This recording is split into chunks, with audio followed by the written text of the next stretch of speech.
దేవుడు ఎంత చక్కగా మనతో మాట్లాడుతున్నాడు అంటే దానికి గాను ఒక మాట చెప్తాను. కొరింథీ మొదటి పత్రిక 11వ అధ్యాయం 28వ వచనం. కాబట్టి ప్రతి మనుష్యుడు తన్ను తాను పరీక్షించుకొనవలెను, అలాగు చేసి ఆ రొట్టెను తిని ఆ పాత్రలోనిది ఇది నేర్చుకోవాలి మనం. అది లేకపోతే అర్హత లేదు మనకు. నీళ్ళలో మునిగి తేలుతానే రొట్టె ఇవ్వాలని ఎక్కడ రూల్ లేదు. జాగ్రత్త. నీలో మార్పు వస్తేనే. మళ్ళీ ఒకసారి జ్ఞాపకం చేసుకుందాం అమ్మ మాటను.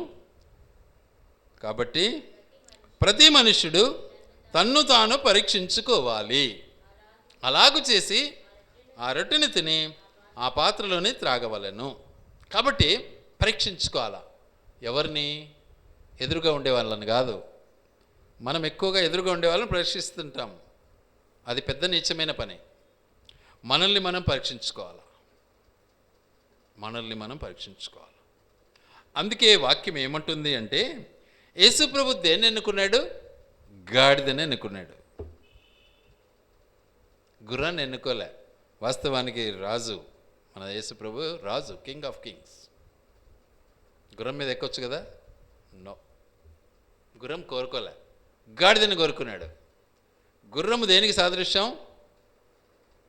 వైరానికి సాదృశ్యం, సాహసానికి సాదృశ్యం, యుద్ధానికి సాదృశ్యం. గుర్రం దేనికి సాదృశ్యం? గాడిద దేనికి సాదృశ్యం? దీనత్వానికి సాదృశ్యం,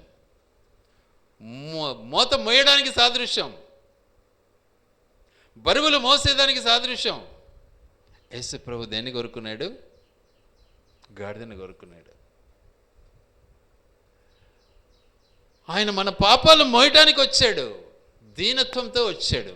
అందుకే అంటాడు మత్తయి సువార్త 11:29 ఏమంటాడు? నేను దీనుడను, సాత్వికుడను కాబట్టి అంటాడు, నా దగ్గరికి రండి. ఎందుకని? గాడిద లాంటి జీవితం మోస్తున్నాను, ప్రతి ఒక్కరి పాపాన్ని మోయడానికి వచ్చాను నేను. గుర్రంలా యుద్ధం చేయటానికి రాలే నేను. అందుకే చదివాము కీర్తనలు 32:9 ఏమన్నాడు? కీర్తనలు 32:9,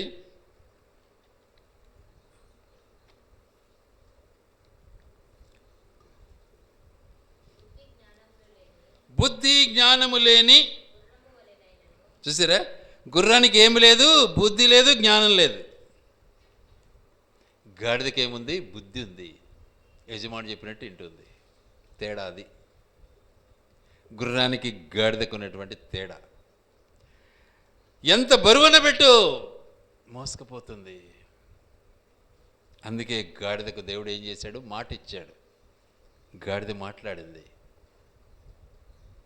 ఎవరితో మాట్లాడింది? బిలాముతో మాట్లాడింది. కోపం వచ్చి కొట్టాడు. కొడతాననేది, ఎందుకు కొట్టావు నన్ను? నీకు ఏ పొద్దున నేను అన్యాయం చేశానా అనేది. మాటలు వచ్చాయి. తెలివి కలిగినటువంటిది. కాబట్టి గుర్రం ఏంటిది? గుర్రం పరిస్థితి ఏంటిది? బుద్ధి లేదు, జ్ఞానం లేదు. చాలా మంది ఏం చేస్తారు? గుర్రాలను బట్టి ఏమవుతారు? గర్విస్తారు. గుర్రాలను బట్టి గర్విస్తారు. నేను గుర్రం నడుపుతున్నా, గుర్రంలో పోతున్నా అని. గుర్రాలు దేవుని సన్నిధికి వెళ్ళటం అసాధ్యం. గాడిద పైన ఎక్కాడు యేసయ్య. అందుకని ఎవరిని ఎన్నుకోవాలని ఇష్టపడ్డాడు యేసు ప్రభు? చదివాము ఇప్పుడే కొరింథీ మొదటి పత్రిక 1వ అధ్యాయము 27వ వచనం. అనేకులు పిలువబడలేదు కానీ ఏమంటున్నాడు? ఎవరిని పిలుచుకున్నాడు దేవుడు? లోకములో నుండి వెర్రి వారిని పిలుచుకున్నాడు, పన్నికిరాని వారిని పిలుచుకున్నాడు. డబ్బును అని పిలుచుకోలే, కానీ ఇటుకు వచ్చినాక వాడు మారిపోతాడు. డబ్బు కోసం ప్రయాసపడతాడు, మార్పు చెందుతాడు. వాస్తవానికి డబ్బు కోసం కాదు మనం మారాల్సింది, దేవుని పని కోసం మారాలి. ఈ రోజుల్లో డబ్బు సంపాదించుకోవాలని ఎంతో ప్రయాసపడుతున్నారు బైబిల్ చేతబట్టుకొని. ఎవరు వాళ్ళంతా? దైవజనులా? దేవునికి అపనమ్మకస్తులు వాళ్ళంతా. డబ్బు సంపాదించుకునే సేవకుడు కాడు.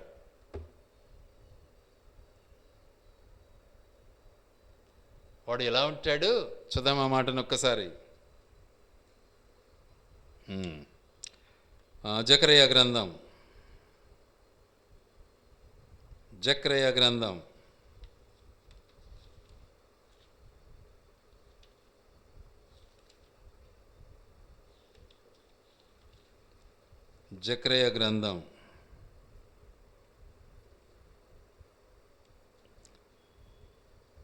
6వ అధ్యాయం 7వ వచనం. బలమైన గుర్రములు బయలు వెళ్ళి లోకమంతటా సంచరింప ప్రయత్నింపగా పోయి లోకమంతటా సంచరించుడని ఆయన సెలవిచ్చెను గనుక అవి లోకమంతటా సంచరించుచూ ఉండెను. అప్పుడతడు నన్ను పిలిచి, ఉత్తర దేశంలోనికి పోవు వాటిని చూడము, అవి ఉత్తర దేశమందున ఆత్మను నెమ్మదిపరచును అని చెప్పాను. ఈ బలమైన గుర్రాలు ఎక్కడికి వినాయి మరి? ఇవి ఎక్కడికి పోతున్నాయి? ఇవి సంచారం చేస్తున్నాయి. నేను నేను నేను అనే స్వభావానికి బానిసలైపోయి నేను నాది అని బలంగా వాడబడుతూ, బైబిలే ఉంటుంది చేతిలో. మళ్ళా ఎంత వేషధారణ తెలుసా? నేను నాది. బా, ఆడ దేవుడు ఉంటాడా? నెవర్. నీవు నేను లేనప్పుడే మన దేవుడు ఉండేది. నేను నాది అన్నప్పుడు దేవుడు అక్కడ లేడు. ఈ బలమైన గుర్రాలు తిరిగి తిరిగి తిరిగి తిరిగి ఎక్కడికి పోతాయంట? లాస్ట్కు ఇవన్నీ కూడా దక్షిణము వైపు అనగా పాతాళానికి వెళ్ళిపోతాయంట. పైకి అయిపోతాయి. మరి ఇక్కడే ఉన్నాయి ఆ మాటలు. ఒకటి ఎర్రని గుర్రం, రెండవది నల్లని గుర్రం, మూడవది తెల్లని గుర్రం. ఈ మూడు పోతాయి. ఎర్రని గుర్రము దేవునికి అప్పగించుకున్న జీవితం, నల్లని గుర్రము దేవుని కొరకు ప్రయాసపడిన జీవితం, తెల్లని గుర్రము ప్రభువులో తన పాపాలని కడుక్కున్న జీవితం. ఈ మూడు పోతాయి పరలోకం. బలమైన గుర్రం పోదు. ఎందుకు? ఈడ బలపడతా ఉంది లోకంతో. బాగా డబ్బు సంపాదించుకొని, ఆశ సంపాదించుకొని, ఏర్పాటు చేసుకొని, పునాదులు వేసుకొని, ఇంకా నాంతోడు లేడులే అని గంభీరంగా ఉంది బలమైన గుర్రం. ఇది ఎక్కడికి పోతుంది? నిత్య నరకానికి వెళ్తుంది. చూసుకోండి, ఇది వాక్యం చెప్తుంది మాట. సో ఎక్కడికి పోతే బాగుంటుంది? ఏ గుర్రంలా జీవిస్తే బాగుంటుంది? కానీ యేసయ్య అయితే గాడిదని ఎన్నుకున్నాడు, గుర్రాన్ని ఎన్నుకోలే. గాడిదని ఎన్నుకున్నాడు, గాడిద మీద సవారు చేశాడు. ఎక్కడికి వెళ్ళాడు? యెరూషలేం వెళ్ళాడు. యెరూషలేం దేనికి సాదృశ్యం? పరలోక రాజ్యానికి సాదృశ్యం. కాబట్టి అక్కడికి వెళ్ళటానికి గాడిద లాంటి జీవితం మనకు అవసరం. లోబడి జీవితం, అది లోబడిన జీవితం. వాటిని మనం అనుభవించినప్పుడు పరలోక రాజ్యానికి వారసత్వం. కానీ ఎంత గొప్ప గొప్ప ధనవంతులు ఉన్నారు, మేధావులు ఉన్నారు, కానీ వాళ్ళని ఎన్నుకోలే దేవుడు. నిరుపేదను ఎన్నుకున్నాడు, దరిద్రుని ఎన్నుకున్నాడు, నీచుని ఎన్నుకున్నాడు, తృణీకరించబడిన వాడిని ఎన్నుకున్నాడు. ఎందుకు? వాడు తగ్గింపు వానిలో ఉంది. యేసయ్య ఎలాంటి వాడు? తగ్గింపు కలిగినటువంటి దేవుడు. నిలుక్కున్నోడు కాదు యేసయ్య. నేను అనే స్వభావానికి బానిస కాలే యేసు ప్రభు. నా తండ్రి నా తండ్రి నా తండ్రి అనే చిత్తానికి లోబడ్డాడు యేసయ్య. ఈరోజు బైబిల్ చేతబట్టుకొని నేను అనే స్వభావంతో ఎంత విర్రబిగుతున్నారు ఎంతోమంది ఈ రోజుల్లో. దానివల్ల ఏం లాభం? నరకమే నీకు సిద్ధం.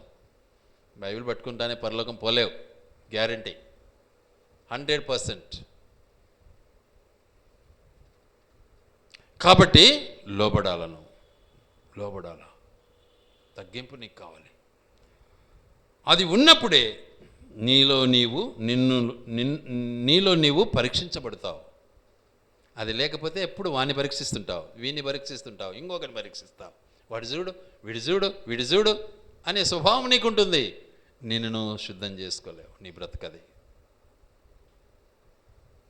అందుకే అంటాడు, తన్ను తాను పరీక్షించుకొనివాడు అంటాడు. తన్ను తాను పరీక్షించుకొని ఏం చేయాలి? ఆ బలులు చేయాలి. లేకపోతే నీకు అర్హత లేదు. నీళ్ళలో మునుగుతానే అర్హత వచ్చింది అనుకుంటావేమో. నో, రాలే. నీళ్ళలో మునిగి రోజు మోసం చేస్తుంటావు, అబద్ధం ఆడుతుంటావు, వేషధారణ కలిగి ఉంటావు, వేశ్యగా జీవిస్తావు. బలులు ఎలా పాల్పొందుతావు? అది పవిత్రమైనటువంటిది శరీరము, యేసు ప్రభు శరీరం. అది అర్హత ఉంటుందా? నెవర్. గనుక సిద్ధపడాలి. అందుకని వాక్యం ఏమంటుంది అంటే, గాడిద ఎన్నిక లేనిది.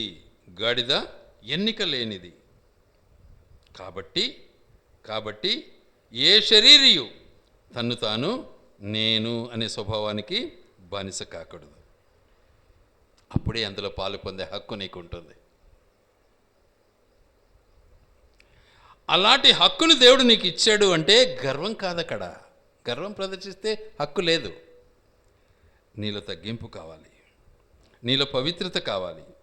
అందుకే అపవిత్రమైనటువంటి స్థితిలో యేసయ్య పవిత్రమైన శరీరంలో పాలు పొందే హక్కు నీకు నాకు లేదు. జాగ్రత్త, మనలో తగ్గింపు కావాలి. అప్పుడు ఆ శరీరం మనం పాలు పొందే హక్కు మనకు ఉంటుంది. అట్టి స్థితిని మనం అనుభవించాలి. అప్పుడే మనం ధన్యులమవుతాం. గనుక నా జీవిత పయనాన్ని ఒక్కసారి జ్ఞాపం చేసుకుంటే అంటాడు అపోస్తలుడైన పౌలు. చూద్దాం ఏముంటుందో అక్కడ. తిమోతి మొదటి పత్రిక 1వ అధ్యాయం 12వ వచనం. పూర్వము దూషకుడను హింసకుడను హానికుడనైన నన్ను తన పరిచర్యకు నియమించి నమ్మకమైన వానిగా ఎంచినందుకు నన్ను బలపరిచిన మన ప్రభు అయిన క్రీస్తు యేసుకు కృతజ్ఞుడనై ఉన్నాను. తెలియక అవిశ్వాసము వలన చేసి తిని కనుక కనికరింపబడి తిని. ఎంత గొప్ప విషయం ఇది. మార్పు చెందావా? నీళ్ళల్లో మునిగినానంటావా? నీళ్లు మునిగితే కుదరదండి, మార్పు రావాలి. నీళ్ళలో మునిగి అన్ని అక్రమ కార్యాలన్నీ చేస్తూ బలలో పాలు పొందినావా? శాపగ్రస్తి అవుతావు. చూద్దామా మాటను కూడా ఒక్కసారి చూడండి కావాలంటే. కొరింథీ మొదటి పత్రిక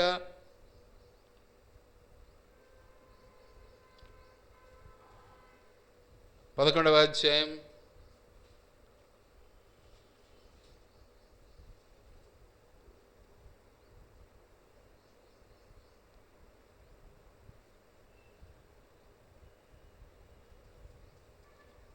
29.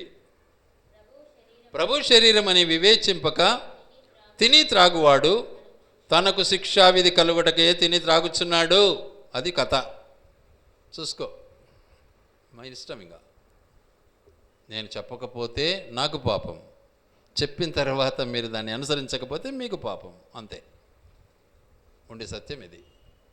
గనుక దేవుని యందు నీ జీవితం ఎలా ఉంది? అపోస్తలుడైన పౌలు అంటాడు, నేను పూర్వము దూషకుడను, హింసకుడను, హానికరుడను, చాలా నీచుడను, పనికిరాని వాణ్ణి. అయితే ప్రభువులో వాటన్నిటి నుంచి వేరే చేయబడ్డాను. అప్పుడు తెలియక చేశానండి, ఇంక నేను చేయను, ఇక అబద్ధం ఆడను, ఇక మోసం చేయను, తప్పు చేయను, వ్యభిచారం చేయను, దొంగ పని చేయను. నేను ఇప్పుడు ప్రభు బిడ్డను, ప్రభు కొరకు జీవిస్తాను. మన తీర్మానం అది లేకుండా బల్లలో మునిగినానులే నీళ్ళల్లో అని బలలో మునిగితే పాపం ఇంకా పెరుగుతుంది. ఉండే సత్యం ఇది. కాబట్టి వాటి నుంచి మార్పు చెందాలి. వాటి నుంచి నువ్వు మార్పు చెందాలి. అందుకనే ఒక ఉదాహరణ చెప్తాను. ఎన్ని రోగాలు ఉంటాయి మనిషిలో, ఎన్ని వ్యతిరేకతలు ఉంటాయి మనిషిలో. చూడండి దయచేసి మార్కు సువార్త 5వ అధ్యాయం. మార్కు సువార్త 5వ అధ్యాయం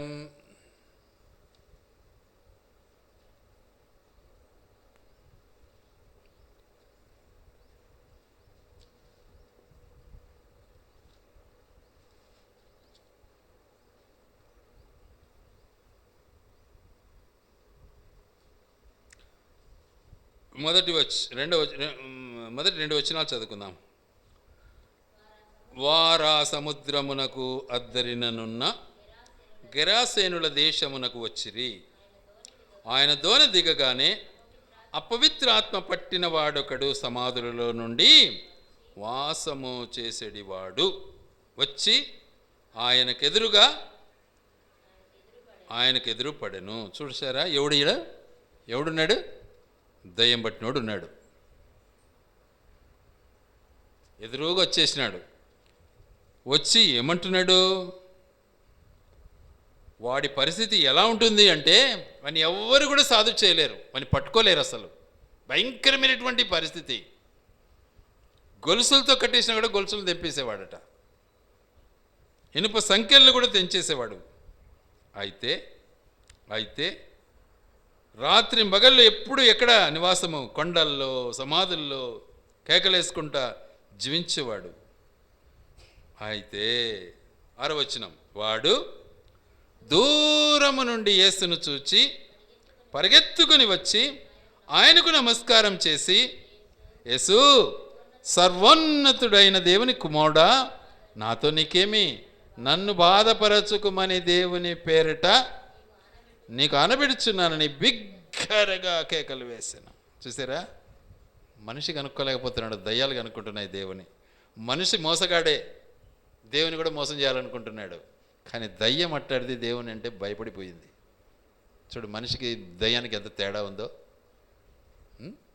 మనిషి అనుకుంటున్నాడు నన్ను ఎవరు చూడలేదు, నేను మోసం చేసేది అనుకుంటాడు, తప్పు చేసేది ఎవరు చూడలేదు అనుకుంటాడు. కానీ దేవుడు అన్నీ చూస్తాడు. కానీ దయ్యము దేవుని కనుక్కొని, అయ్యా నేను దయ్యాన్ని, అయ్యా నన్ను చంపాకయ్యా బతిమాలుతా ఉంది. కానీ మనిషి కనుక్కోలే దేవుని. దేవుడు అంటే భయమే లేదు మనుషులకి ఇప్పుడు, కానీ దయ్యం భయపడుతూ ఉంది. కానీ ఈ దయ్యం ఎలాంటిది చూద్దాం, ఒకసారి జ్ఞాపకం చేసుకుందాం. ఆ దయ్యం యొక్క పరిస్థితి ఏంటో ఒకసారి జ్ఞాపకం చేసుకుందాం. ఆ దయ్యం ఎవరు అసలు? ఎక్కడ ఉంది చూడు దాని పేరు.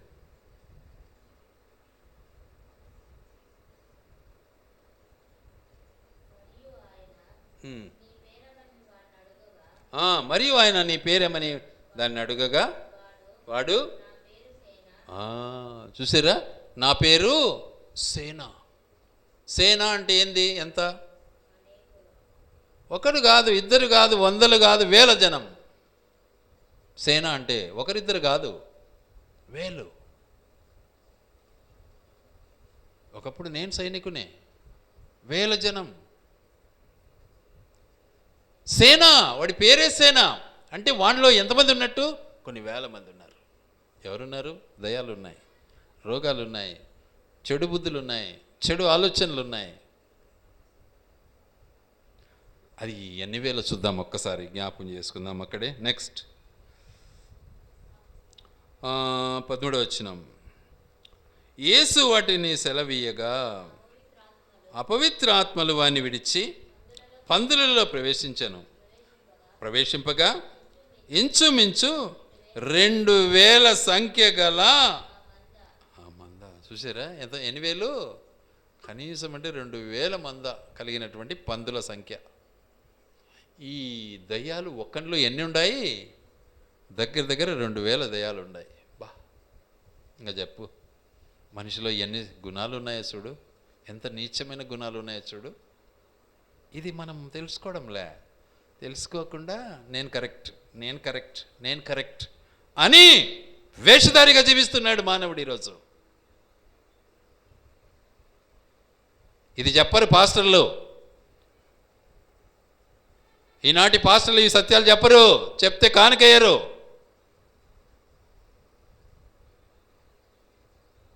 కాబట్టి ఇన్ని రకాల మోసాలు చేస్తున్నాడు మానవుడు ఈరోజు. అందుకే ఆయన అంటాడు, వీణ్ణి వదిలిపో అంటానే ఎంతమందిని చూశాడు?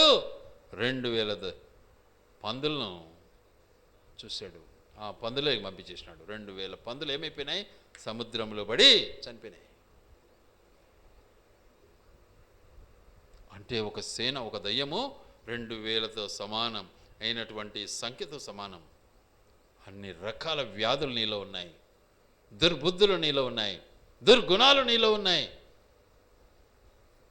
వాటి నుంచి నువ్వు వేరుపడాలి. అప్పుడు బలలో పాలు పొందాలి. అవన్నీ పెట్టుకొని బలలో పొందినావనుకో, చదివినాం కదా ఏమవుతుందో, లేని రోగాలు మనకు అంటుకుంటాయి. లేని రోగాలు అంటుకుంటాయి.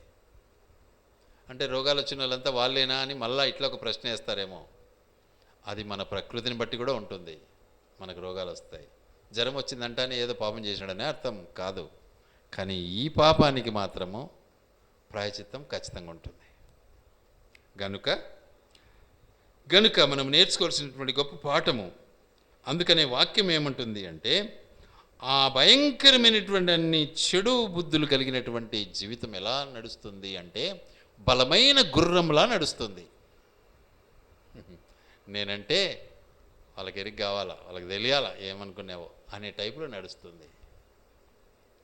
పవర్ చూపిస్తుంది, పవర్. కానీ యేసయ్య పవర్ చూపిలే. యేసయ్య పరిచర్య చేశాడు, రోగులను స్వస్థపరిచాడు, పరిచర్య చేశాడు, కాళ్ళు కడిగాడు, వాళ్ళకు భోజనాలు పంచిపెట్టాడు, రకరకాల సేవలు చేశాడు ఆయన. మరి మనము నీలుక్కుంటాం. ఇట్లా నీలుక్కుంటే సేవ అవుతుందా? కాదు కదా. కాబట్టి మన బ్రతుకును మనం ఒక్కసారి పరిశీలించుకోవాలి. అందుకే మనల్ని మనము పరీక్షించుకునే ఎడల మనలో ఏమంటాడు అక్కడ ఉంది చూడు ఒక మాట, మనలను మనం పరీక్షించుకునే ఎడల 11లో ఉంటుంది ఆ మాట. అయితే 31 వచనం, అయితే మనలను మనమే విమర్శించుకునే ఎడల తీర్పు పొందకపోదుము, నరకానికి వెళ్ళాం. అది సంగతి. మనం పరీక్షించుకోం, అవతలని పరీక్షిస్తూ అంటాం. వాడు చెడ్డోడు, వాడు చెడ్డోడు, వాడు చెడ్డోడు అంటుంటాం. ఈడు మంచోడా?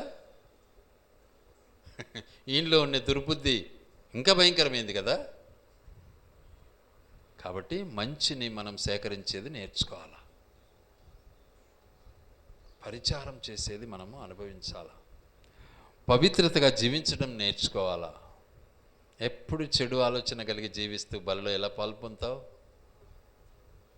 అలా పొద్దుతే రోగగ్రస్తువైతావు. చాలా చక్కగా ఉంది ఆ మాట కూడా.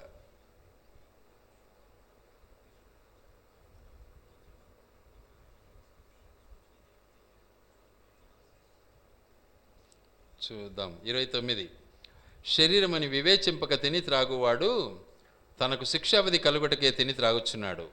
ఇందువలననే మీలో అనేకులు బలహీనులను రోగులునై ఉన్నారు, చాలామందిని ఎదిరించుచున్నారు. అయితే మనలను మనమే విమర్శించుకునే ఎడల తీర్పు పొందకపోదుము. ఇది పరిస్థితి. కాబట్టి పరీక్షించుకోవాలి.